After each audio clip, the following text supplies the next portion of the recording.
Donc, vous avez fait un petit recrutement. Donc, est-ce que tu peux me présenter donc les nouveaux coureurs du team Proimo? Oui, ben pour cette saison 2021, comme on avait quatre coureurs qui nous ont quittés, dont deux pour des raisons de passage chez les professionnels, Maxime Urruti et Clément Carizet, donc c'est quand même encore une très belle satisfaction pour l'équipe. Et on aura à ce jour, mais normalement on peut penser que ça en restera là, quatre nouveaux coureurs qui vont nous arriver avec Louis Pijourlet, qui est, et ça va te faire plaisir, Pierrot, puisqu'il est champion de France sur piste. Il a un maillot de champion de France, donc qu'il a obtenu l'année dernière à la course au point, et puis par équipe aussi, en poursuite par équipe. Il a participé à des championnats du monde, à des championnats d'Europe. Enfin, c'est un très bon pistard et sur la route, c'est un très bon rouleur. Donc, je pense qu'il va nous apporter beaucoup. Puisque dans les épreuves élites, il y a souvent des contre-la-montre, que ce soit par équipe, dont la Coupe de France, et dans les courses en ligne également, pour rouler sur le final. Alors, on a aussi Thomas Acosta, qui est un jeune coureur qui l'année dernière a gagné Bordeaux-Saintes, qui lui aussi a de très bons résultats et je pense que lui aussi, il devrait progresser cette saison. On a également récupéré Romain Guillot, qui nous arrive de Bourg-en-Bresse, qui est un excellent sprinter, un jeune coureur également. Donc lui aussi devrait progresser dans la hiérarchie. Et puis il nous fallait récupérer un coureur de la trempe de Clément Carizet et il est possible qu'on l'ait trouvé, ça se vérifiera sur le terrain, avec Clément Jolibert, qui a terminé l'année dernière sur le podium au championnat de France amateur élite en Bretagne.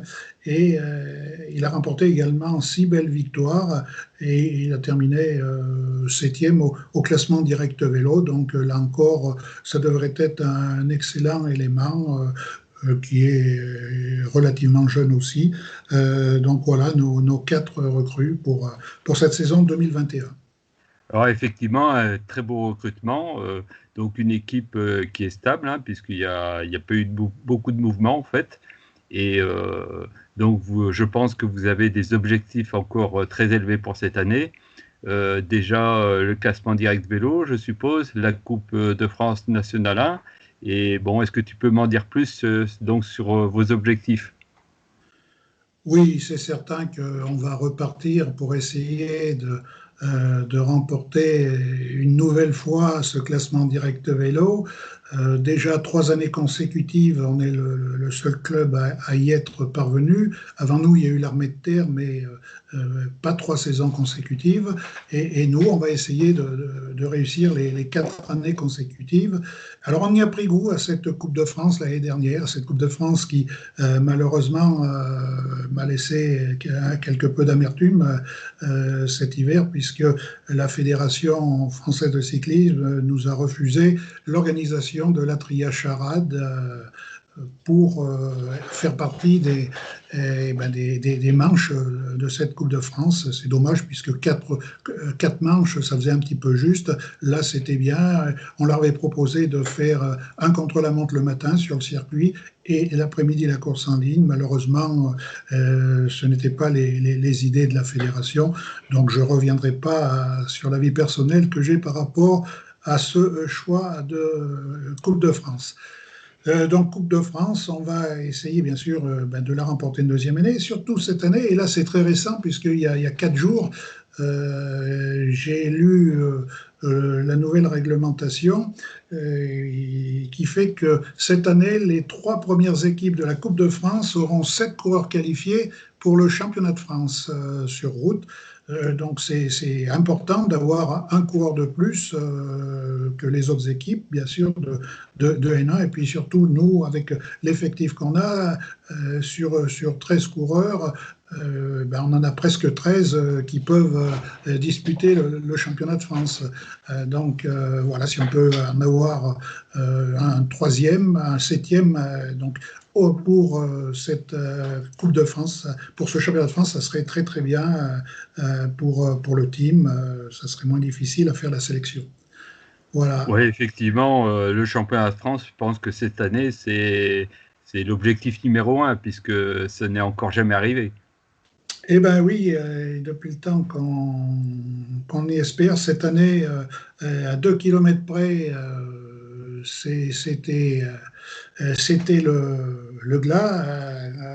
On pouvait l'emporter puisque Clément Carizet s'est fait rejoindre après 30 km d'échappée en solitaire avec plus de 100 coureurs à ses basques. Il s'est fait rejoindre à 2 petits kilomètres. Alors il avait le vent de face et c'était en faux plat. Donc évidemment, c'était difficile. Derrière, il y avait le peloton qui roulait très très vite. Voilà, donc cette année, j'espère que on pourra partir très certainement avec le titre, le titre de favori et à la suite le maillot. Mais ça, ça se joue sur un jour et c'est pas évident. Autant au contre-la-montre, on peut savoir à quelque chose près quels sont les possibles vainqueurs. Quoique cette année, c'est un petit peu spécial puisque le coureur qui est champion de France, ça faisait 5 ans qu'il avait plus fait de vélo. Il est remonté sur le vélo pour faire le championnat et il a battu Clément Carizet. Mais bon, avec le confinement, il avait dû faire beaucoup d'hommes traîneurs. Il s'est très bien préparé. Autant donc pour la route, c'est beaucoup plus compliqué puisque là c'est évidemment, il y a beaucoup plus de coureurs favoris. Voilà, bah écoute, Patrick, on croise les doigts, hein, pour le championnat de France, hein, et puis également pour que le Covid nous embête pas trop. Et donc, je souhaite une très bonne saison pour le Team Proimo. Merci Salut! Pierrot.